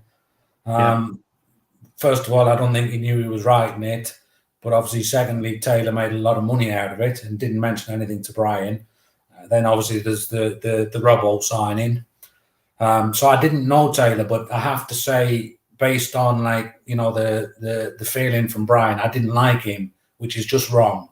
You know, I didn't know him as a bloke, and it's only again when you take a step back and you start to analyse what they did together and how close they were together and stuff like that. So there's a point where not probably like maybe even as short as 6 months before he died, Peter Taylor's come to the ground. And he's waiting outside Brian's office. Somebody's let him in. He's waiting outside his office. It used to be like just 2 seats there. And Brian had this thing where if like somebody pissed him off or if he wanted to show that he was angry with somebody, as he passed him, he'd kick the feet. And he did that to Pete. And then he's walked into his office, called for Carol Parker or Washington, whatever she was at that time, and said to her, "Who's let that shit house in my ground?" And Carol said, "I don't know." And he's gone, "Well, look, first of all, get him out. Secondly, whoever let him in, get him fired." And Pete, I don't know why Pete came, presumably to try and say sorry or to try and make things up. But Brian didn't see him. And then obviously it gets to the point where the day that Pete died, Brian's at home. I'm in the breakfast room. Mrs. Clough's like pottering around the kitchen. The phone goes, and I think it might be Alan Hill or it's Ronnie Fenton, and just said, "Listen, Gaff, I've got some really, really bad news. Pete's gone. Pete's passed away." And Brian didn't say a word. He literally just dropped the receiver. It made a crash on the floor. Dropped the receiver. Walked out the back door. Went for a walk for about 6 hours, cried his eyes out. So did it affect him? Yes. Yeah, it was sad. He didn't win anything for a while after that, did he? I think '89 was the first Simod Cup, then the League Cup. So That was a Yeah. big thing for him at that point, to win something on his own. Yeah. But I think Nigel and Simon have talked about it, and it's not my place to talk about it, but I'd say if he had one regret, it would be that he didn't make up with Pete. Yeah. Yeah. Very sad. I just want to thank Visual Joker for the donation there. Appreciate that. Much love to you, my friend. Let's move away from the team for the minute. So you're very much a part of the furniture at the ground, at the city ground. How did you become more of the furniture in the Clough household? Well, that was again, I'm 15. My brother Aaron's joined the army. I always thought that Aaron was his favourite, and I'm fairly sure Aaron was his favourite because Aaron just had like a beaming smile, always positive. Brian loved his garden, and Aaron had this thing where he could do a circle around his trees absolutely perfectly. And I mean, literally perfectly. Whereas I'd have the lawnmower out, I'd be doing it like a hexagon. He'd come out and be like, look, you're ruining it. You're killing my trees. Give it back to your brother, he'll do it better. So Aaron had joined the army, and I wasn't sure again what would happen to me and my relationship. But as it turns out, I went down for the 6 weeks holidays through the summer. I was meant to be staying a week, and it got extended to 2, 3, 4. I'd been there 5 weeks into the start of the season, and we've gone away. We're playing Everton away at Goodison. I think it's Harry Hodges' second game back. And this is a brilliant thing. I'll just throw this out there. When he's doing the team talk at Everton, he's turned around to Harry Hodge and said, I'll tell you what, Harry, son, I'll get you back in the England squad before you know it. And at the end of the game, whatever has happened, Ronnie Fenton's come in, poked his head around the door and said, Gaffer, Hodgie's been called up. Hodgie got called up within like a game of coming back, and Brian had said to me, get him back in the England squad. So we played Everton off the park, and we drew 1-1. I think Kevin Sheedy got their goal, Webby got ours. And they were going up to Scotland to play in a testimonial game for Hearts. I'm not sure who it was, but I think it might have been John Colquhoun. And part of the testimonial was staying at St Andrews Golf Course in the beautiful hotel at St Andrews. Anyway, Brian had said to me, on our way up to Scotland, we'll drop you off. You get yourself a way home. It's been brilliant. So I'm like really sad and really upset, but I can't complain too much because I've been there 5 weeks. And again, like after about an hour driving up the motorway, Hilly has popped his head around the curtain and said the gaffer wants a word. And so I walked back down the front, and Brian said, have you ever been up to Scotland? And I'm like, no, of course I haven't. The only place I've ever been are the places you've taken me. And he's like, right, I'll tell you what, why don't you come up to Scotland, have 3 days with the lads, get some sun on your back, play some golf, and then we'll drop you off on the way back down. So I've ended up having 3 days at St Andrews Golf Course, got to caddy on the Championship Golf Course, stay in a beautiful hotel. I think part of the reason it's a testimonial, but it's also like a bonding. I think we'd signed Lawsy, Parks, maybe even Jemson. And it was like to integrate them into the squad, which was just brilliant because that's like the best way to do it. I caddied for Brian Rice, and I didn't mention him in the list of characters when I talked about the characters. Brian Rice is single-handedly the most funny man I've ever met in my life in any situation. Why? What makes him funny? Oh, man, he was just like... sometimes deadpan. Was he the Joker? Was he like the? Yeah, but not a prankster. Like there wasn't really a prankster in amongst them, I never really saw a prankster, but he was just deadpan. I mean, there's a funny thing that's funny for me, but maybe others won't see it. But the first time we went down, me and Aaron are training with a team, and I think Archie's told us to piss off because we're annoying them. So we've ended up playing. If you remember the old training ground just along the Trent end, there used to be like one pitch and then another pitch further off.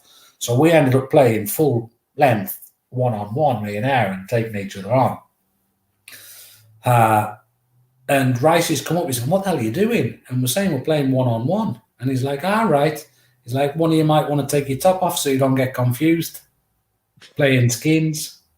I'm just like sitting there, and Aaron's gone like that with his. I'm like, for fuck's sakes. Ricey just like, he was just you know, just funny bloke. I mean, really funny. He could pull you apart. Where is your brother now?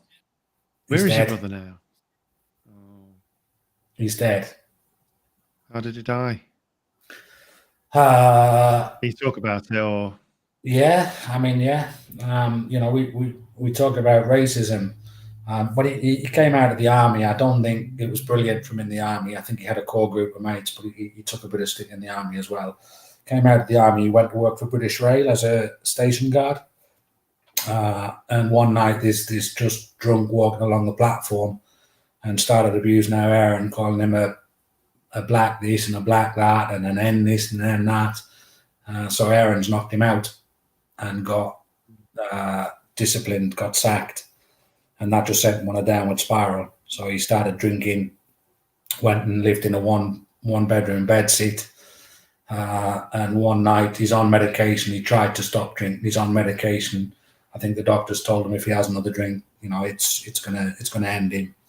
And he's took his medication. Then he's had a couple of beers and apparently forgot he took his medication, took it again, and died in his sleep.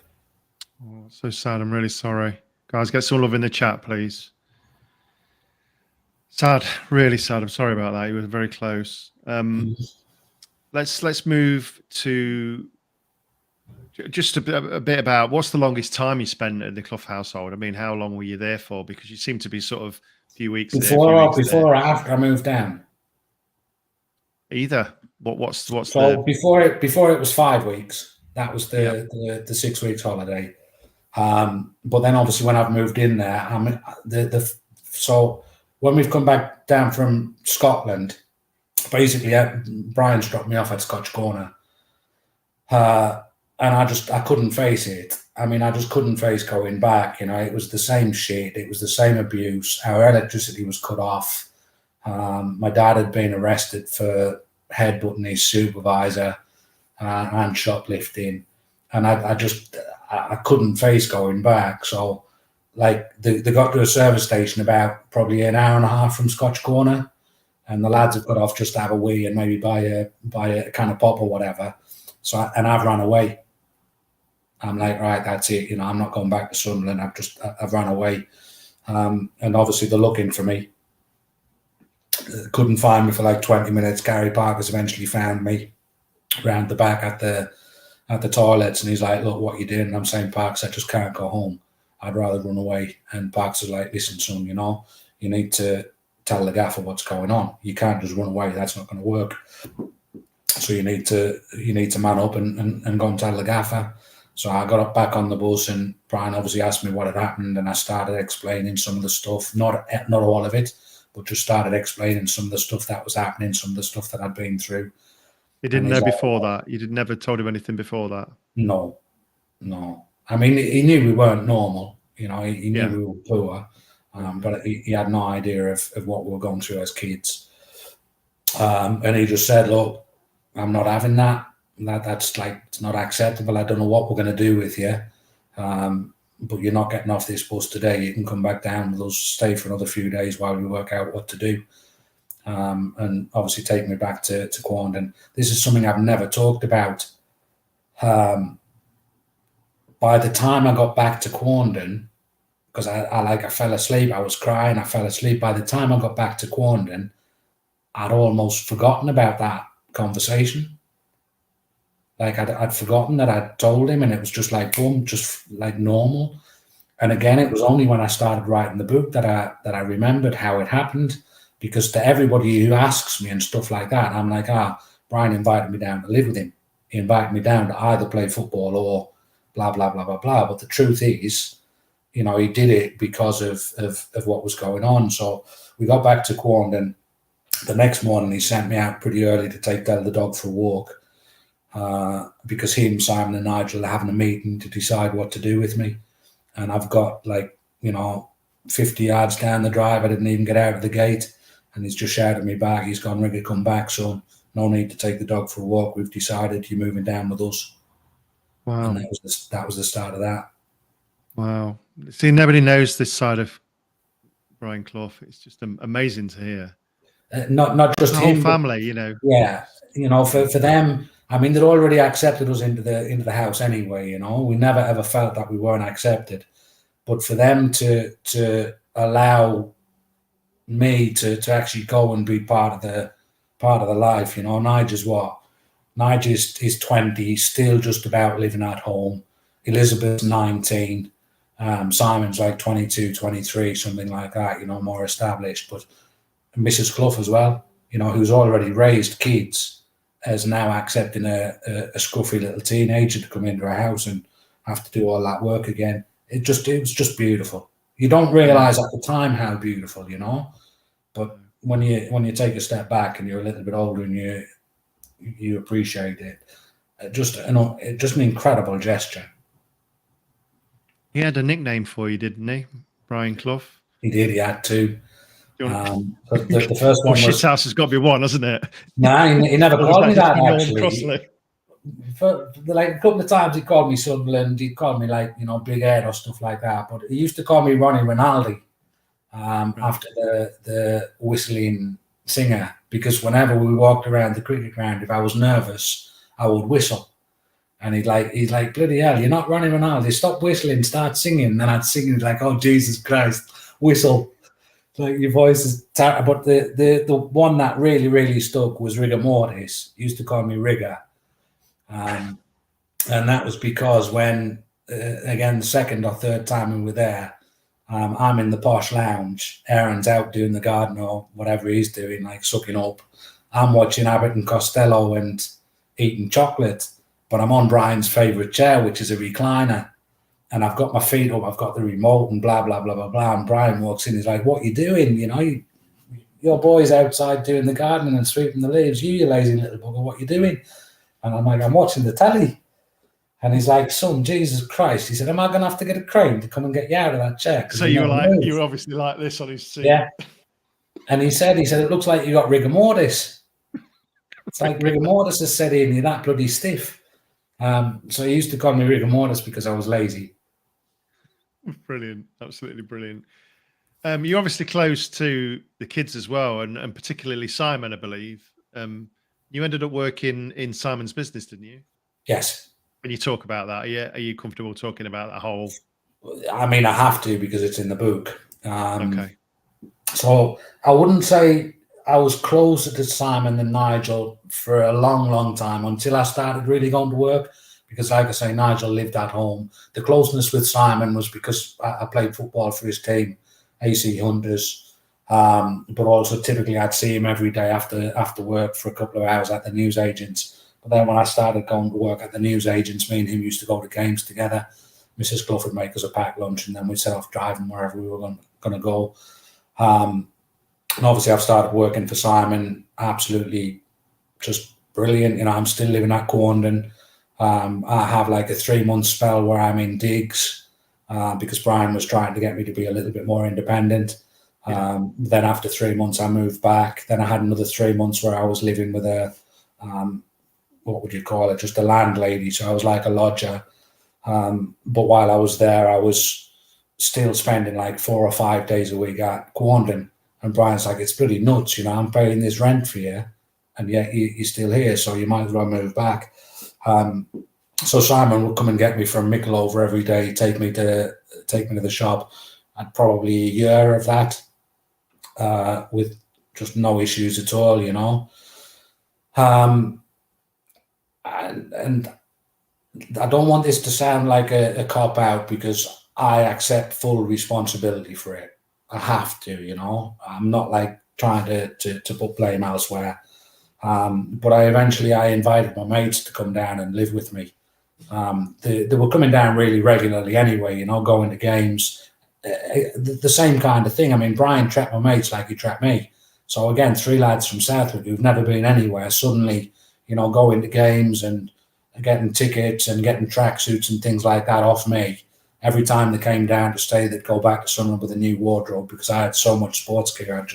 So they were living the life of Riley. And I invited them down to live with me, and only one of them said yes. So we ended up getting a flat together on Trent Boulevard in Lady Bay. And I got him a job as a carpet fitter on Central Avenue. There used to be a place called, I think it was Central Carpets, probably, or Avenue Carpets. And I got him a job as a carpet fitter. And he'd been there a few months. And Simon said to me, listen, if he's coming down to live here and he's working here, why didn't you get him to come and work for me? And I'm like, Simon, I didn't think you liked him. And he's like, well, it doesn't matter whether I like him or not. He's your mate. So if he wants to come and work, he can. So he ended up coming to work in Central News. And I've also got to say, Dino, because I haven't talked about this, that time was absolutely incredible, brilliant. We did some brilliant things. We were, on the whole, we were nice kids. We played a lot of sport. We played a lot of football. It was like a hilarious time, and it was brilliant for me because I was doing it with my mates, my close mates. But eventually what happened was I was going back down to London. My mum had moved to Harrow, and I'd promised my mum that I would take chocolates for Christmas. So we used to 20 Mars bars, 20 Twixes, 20, put them all in a big crisp box. And we do that for the Forest team, for first team and reserve fixtures. So I put together a box for my mum for Christmas, and I'm driving along past the nuclear power station, Ratcliffe-on-Soar, just before you get on the M1. I'm like, shit, I forgot the box. What do I do? I promised my mum I'll take it, but I'm already on my way. So I decided I'd turn back round. I turned back round. By the way, this is in a car, a Ford 1.4 LX that Brian gave me. Oh, really? I'm 18 and just gave me a brand new F-Reg Ford Fiesta. It was Elizabeth's car. She'd driven it for a year, and then she got herself a BMW, and Brian was like, you might as well have it. You've passed your test now, blah, blah, blah. It'll help you get between Nottingham and Derby instead of out Simon coming to pick up. So I've turned back round, gone into Trent Boulevard, and it was like a tiny little, poxy little place. 1 bedroom flat, tiny little front room, tiny kitchen. And because it was so small, I've got a bed and Kev's got a mattress on the floor, like alongside it. And to get to the toilet, you've got to step over the mattress. So I've stepped over stepped on the mattress rather than stepped over it. And I just felt something crunch under my feet. And I lifted the mattress up, and there's 15 bags of £21 coins under the mattress. I'm like, fucking hell, what? So I waited for him to come back, and I'm like, Kev, like, what's going on? He's like, oh yeah, I've been taking it in bits from the shop over the last couple of weeks. I was going to share it with you. And I'm like, what do you mean you're going to share it with me? I've already left. I'm like, I'm down in London as far as you're concerned. You're going to share it? No, honest, I was going to share it. And instead of doing the right thing, which would have been to tell him to piss off and to ring the at least, ring Simon, I took half of it. And that led to us over a period of the next 12 months of fairly regularly. And the only reason I'm not crying about it is because I've talked about it so much. But it still breaks my heart. Over a period of 12 months, we stole regularly from the shop after everything they'd done for us. What triggered that? Was it just a moment of pure madness, or just? We all make mistakes, and mistakes that we can't actually ever rectify. But Yeah, but I mean, if on the scale of mistakes, that's not a mistake. That's just a horror. There was a couple of things. First of all, I felt like because I was moving away from them and I wasn't going to games with Simon as much, I was going with my mates, and I wasn't going up to Quandon as regularly as I was. Everybody had always told me there'd come a point where he'd get rid of me. There's no way he doesn't love you. There's no way he can do that. Eventually he'll see through you and he'll bomb you out. And then the other thing that happened was me and Simon had a falling out for like a week, literally just a week. It wasn't a massive thing. Brian had gone home, and I'm in Quandon, and Brian's come in, and he's just talking about Simon, and I'm not really registering what he's saying, but I just like, Brian, you know what Simon's like, just almost just to get him to shut up. So then Simon comes in the next day, and him and his dad have an argument again. And Brian turns around and he says, even Rigger doesn't like you. He told me yesterday. And I'm like, oh, fucking hell, that's not what I said at all. And Simon's like, hang on, what do you mean? Like, why would you say that? I treat you like a brother. I love you like a brother. And I tried to explain to him that I hadn't said it, but me and Simon fell out for a week to the extent that he didn't come back and pick me up for work. I had a week off work. And I just, in my own head, I just started thinking, like, everybody's telling me they're taking the piss out of me because I'm doing so many hours for so little money. Everybody's like telling me this, that, and the other. And that's like the only thing that I can think is that I was convincing myself that, like, they were letting me down, like they were treating me badly because I was on £2.05 per hour and I was doing like 40 hours and, I was opening the shop and blah, blah, blah, blah, blah. And I started getting angry with them. I started getting angry with them, listening to other people telling me, it's like, if I sit down and think about it now, it's like, what have they ever done for you? Fucking hell. Absolutely everything. And to do that, and again, it's like, it's still, I'm 50 now, Dino. So I was 50 last week.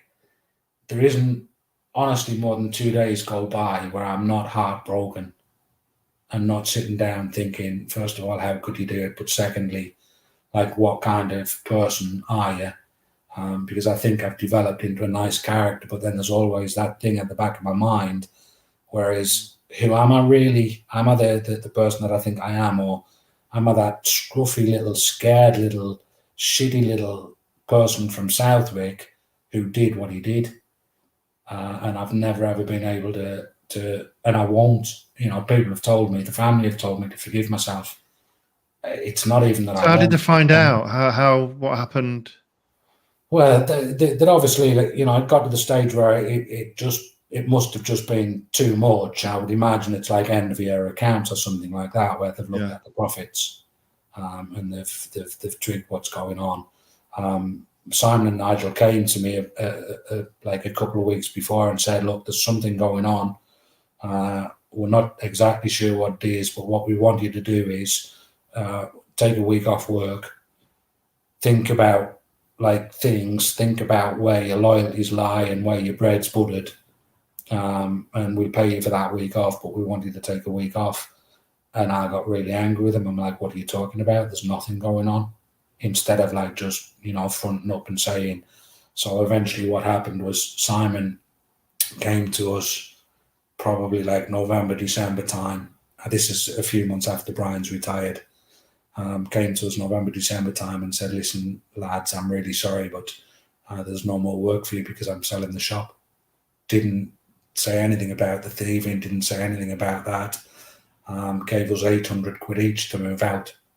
Because he knew that he knew that you and your mate had taken the money. Yeah, he knew, and that was his. I mean, that's a class way to deal with it, isn't it? Yeah, from their point of view, it is, because I remember like the year later, I've moved back up to Sunderland. I mean, I was just so ashamed about what I'd done and how I acted that I couldn't face anything in Nottingham. So I moved back up to Sunderland, and Brian came up to do a book signing at Roker Park. And I went to see him. And again, at this point, I know that they know, but they haven't confirmed that they know. Yeah. And I've gone up to see Brian. Ronnie Fenton's with him. He's took me into the office, give me a big hug. Now then, Riga, how are you, son? I was working in an Indian restaurant for 15 quid a night, cash in hand, plus a meal. Told him what I was doing. And he's like, listen, son, we know what you did. We know that you stole from us. He said we had a meeting about it, we discussed it, we were very, very close to calling the police, and the only reason we didn't call the police is because we took you down to Nottingham to give you a chance of life and to give you a better life, and if we'd have called the police at that point, that would have been your life over. So we decided to cut you loose. And he's like, what I want you to do now is get yourself sorted out, get your head in the right place, get out of this shithole, come back down to Nottingham, and when you're ready, come and say hello again. And I never did. Guys and girls, get your love in the chat for Craig, please. I mean, it's hard enough life to start with, and then just that amazing roller coaster journey with such a kind of really sad ending through just a silly mistake, really, that we all make every day. All of us make mistakes like that. I mean, it was, you know, it's easy to make, and it's just so bad. I'm just going to pull a question up here from Simon F. He's put it in the chat earlier, but I think it's probably the right time to talk about it. Did you ever reconcile with any of the Clough family? Yeah. So I should have done it before Brian died. I used to go to, and I'm still like that now. I don't follow a team anymore. I follow Nigel. So wherever he manages, or even when he was playing, apart from Liverpool, because I couldn't bring myself to go there. Every time he's played for a team or managed a team, I've gone and watched them. So I was watching Burton Albion regularly, and travelling back, I moved across to Poland. And this is like something that, again, I have to get out of the way. The life that they gave me while I was there was incredible, absolutely incredible, yeah. But also the fact that they didn't do what they should have done, which is call the police, was incredible.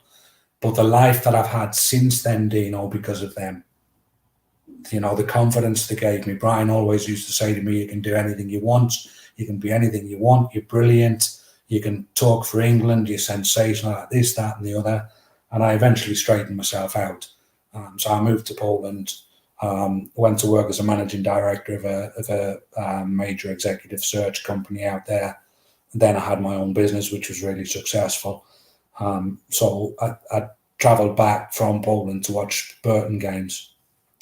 And the weekend before he died, I'd been back, or maybe 2 weeks before he died, I'd been back to the Pirelli, and I was going to go and say hello. And it was like, you know, I've tried to explain this before. The crowds at the Pirelli at that point were, at Eaton Park, it would have been, were like 1,800. So it was harder for me not to see him than it was for me to see him, if that makes sense. Mm-hmm. I actually just used to have to go in, duck in and duck out. And I just bottled it right at the last minute. I'm like, look, what can I possibly say after all this time? You know, it's not going to work. So I ended up going back to Warsaw without seeing him. And then I think it's on I don't remember the day, but I think it's probably on the Monday or the Tuesday, I get a phone call from Kev just saying to me, listen, are you sitting down? And as soon as he said that, I knew, and I didn't need to listen to anything else. And I'm in my office. I'm meant to be like, you know, professional and a leader. And I just broke down and cried. Got on the next plane back to Nottingham. Went and sat in Central Avenue. Went to talk to Simon for 5 minutes, but obviously Simon wasn't in the greatest shape. Sat on the bench outside Central Avenue for 3.5 hours, and then didn't even go to his funeral because I didn't want to be like, you know, controversial. So after that, I went back home and I realised what a coward I'd been. And I made a decision there and then that irrespective of what was going to be said to me or what the reaction was going to be, I was going to go and say hello and sorry, but also to say thank you to the family. So I went back. I sponsored one of the Burton games. They were playing Burscough in the FA Cup. I sponsored the game. Mrs. Clough was in the corporate area, and I walked up to her and said, Mrs. Clough, you know, first of all, hi, can I have a word? And she said, of course you can, son. And I just said, look, you know, first of all, I think, like, you know how sorry I am. And she said, I do. And then I said, but also, you know, the most important thing for me to say is thank you, because without, like, everything that you did for me, I wouldn't have had any life. And I'd sent her a couple of articles. I'd actually sent the family a couple of articles for me doing really well in business, where I'd been in like the Polish paper on Polish television, and I sent them the articles because I wanted to know I was doing okay, and it was down to them. And she said, look, you know, we've read the articles. We are proud of you. Brian would be proud of you. We wanted to give you a better life, and you know, you've gone on to do that. And then she said, but you know us, son. You know us as a family. You let us down, and once you let us down, you're out. So that was Mrs. Clough. And then regularly I'd go back and see Simon. I had a beautiful 2.5 hour conversation with Simon where typically we'd only have like 5 minutes because I'd be so nervous I'd say something stupid. And I just went into the news agency in Bridgford and I said, Simon, look, you know, I don't care how this goes. You might even punch me in the face and I wouldn't blame you. But I'm not going until we've had a chat. And we stood there for 2.5 hours and, you know, talked about everything, talked about his dad, talked about Nigel, talked about football, talked about us. And at the end of it, Simon said, you know, Craig, I was never sure I'd say this again, but it's been really, really good to talk to you and good to see you. Which is just beautiful of him. Still hurts today, right? It's never not going to. Yeah, I understand. It's never not going to. Well, you've got, and if you get to read the messages back, you'll understand that people are supportive. Like I've said, we all make mistakes. Some have bigger consequences than other, but they're all mistakes. We're only human, and you know, try and get through it. Try and get. There's nothing you can do to bring it back. You've done all the right things. I think the family were incredible with you. Guys, the thing that they taught me is it stood me in good stead. And I mean, when I say, you know, I want to be nice and I want to be decent, that was also part of the reason the book took so long. But it was also the biggest reason why the book was written for charity and not for personal gain, because I didn't think it was right for me to gain from that kind of story. And what I wanted to do was for some good to come out of a really shitty situation and to be able to, you know, maybe somehow help a kid who's in a difficult situation like I was in have a good experience, have a positive experience. So it's, you know, that's the thing. I learned how to be a good person. I learned everything they taught me, but I just didn't learn it quickly enough. But since then, I don't know if you picked that up, chat, but you know, the proceeds went to charity. The first part of the proceeds went to charity, didn't they? The book's called Be Good, Love Brian. It's absolutely fantastic. We're going to drop Omar's just dropped a few links in there to Amazon. Go buy it. You know, it's a ridiculously good read. And like I said, I hate reading books with a passion.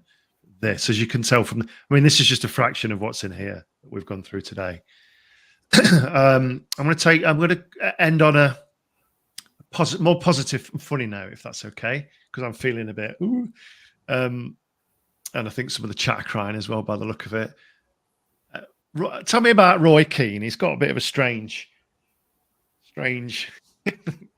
habit, should we call it, or strange joy of playing football. So we're away to Man City.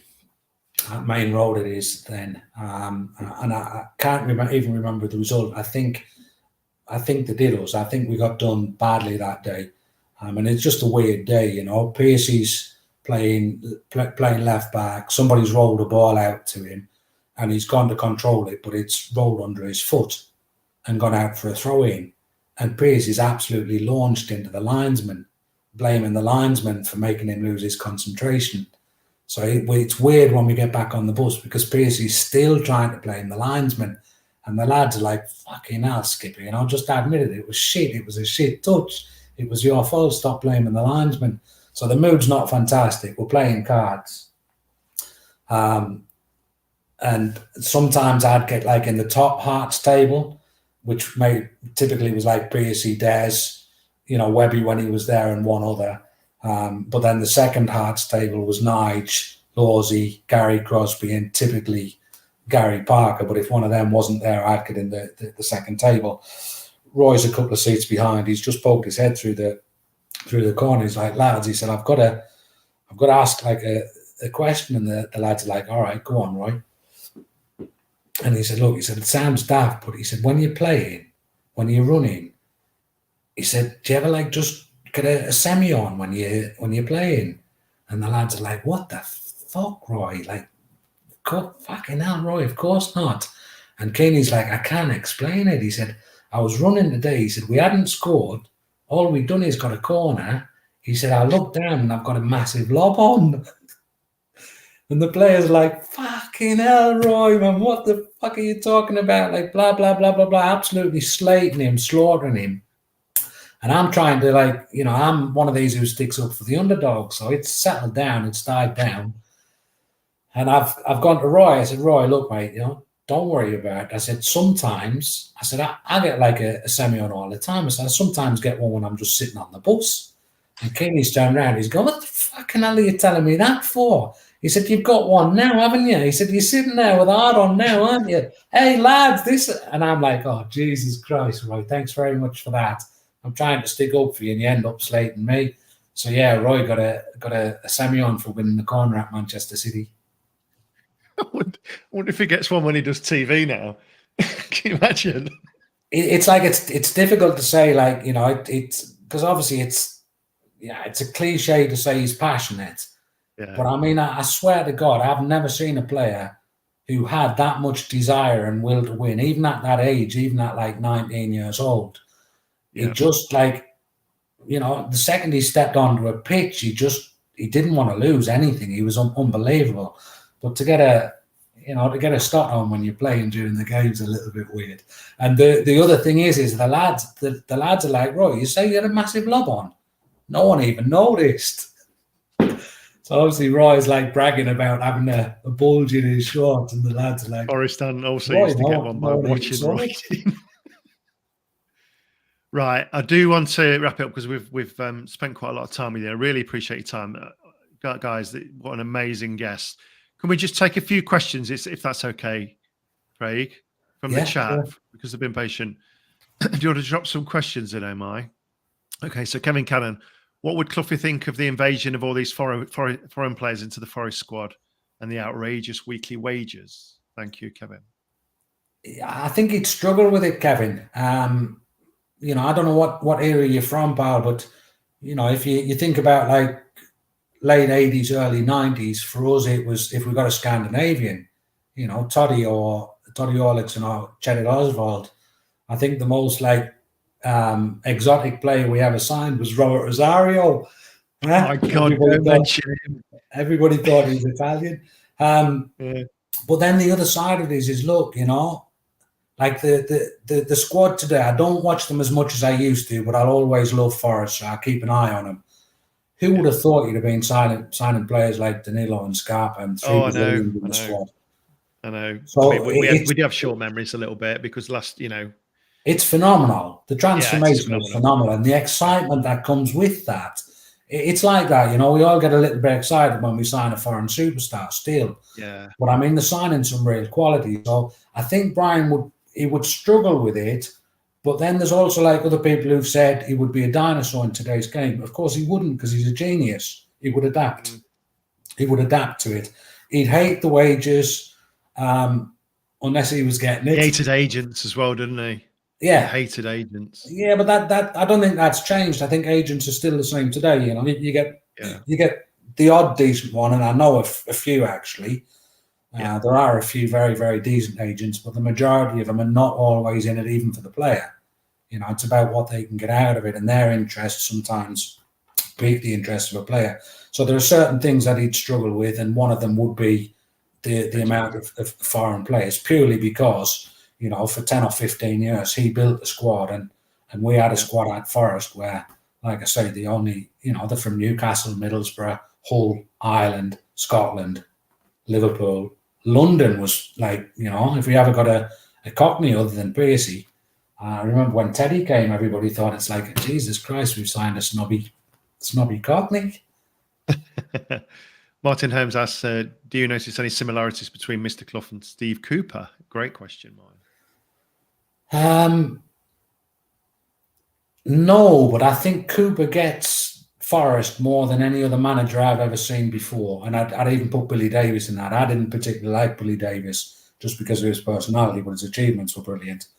But I think what he's been able to do is, you know, I've watched some of the games where the City ground, again, when I'm there, you know, for us, like late January, early February, quarterfinals of cups, semi-finals of cups every other season. I think it was a big thing for Stevie Cooper to get to the quarterfinal last season and for him to get to the semi-final this. But I've seen the City Ground rocking more than I've ever seen the City Ground rock. And I'd even go back to those, you know, League Cup and Simod Cup semi-finals at the City Ground. I think the atmosphere there is brilliant. Simod Court, my God.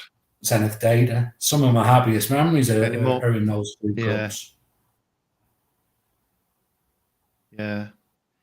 Forest Ant, our very own FFTV Forest Ant. Did any of the players dare to beat Cloughy at squash? Oh yeah, he did like his squash, didn't he? Not a chance. He wasn't playing. He wasn't playing as much. His knees were. I think he was like 50 odd when I met him. So he had the occasional, but his knees were usually flaring up. But I think the best at it was Birtles, and Birtles, like, just, you know, I've got on well with Gaz while he was there, but I've seen a few times where he said if it ever even got tight, he'd just, like, you know, you learn how to lose tactically, don't you? Nah, none of them would ever do it. We'll take one more. I think we've got to wrap it up. So, Stone the Third, I'm generally interested now. How old was Keane when he asked about the hard-ons?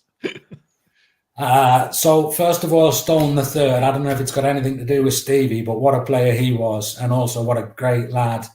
Brian loved him to bits. He had a song, didn't he? Stevie Stone, Stevie, he's got nowhere, but we don't care. Stevie Stone. He was sensational, but he broke his leg 3 times before he was 20. Yeah. You know, and to have the courage to keep coming back. Stoney was immense, and he was one of my favourite lads as well. Being from up north, he's a Newcastle lad, so he used to take the piss out of me for being from Sunderland, but he'd always look after me. And Keeney was 19. 19, okay, fantastic. You could understand if it was like, you know, 16, 17, because we've all been there, but at 19, it was a bit strange. Well, thank you, Craig. That was just an immense story, very emotional, I think, for everybody listening. Even the people of a certain age that can't remember sort of the eras that we had. Sorry for any of the members that we didn't get the questions up. There's obviously quite a lot to get through there. Again, please purchase the book, and if you're looking at this through afterwards, so this is available to you now live. This conversation we're having tomorrow, it'll be up on the channel for the rest of the subscribers and anybody else that wants to watch. And then the link to the book will be in the description below tomorrow. Dino, thank you. Just quickly, if I can, I'm on Twitter as Craig Brom. Yeah, I was going to talk about your socials. Yeah. So if someone's got a question that they wanted to ask that didn't get answered, drop it me on Twitter, and I promise I'll answer it. Right. What's your Twitter? Craig Bromf, BROMF. Craig Bromf.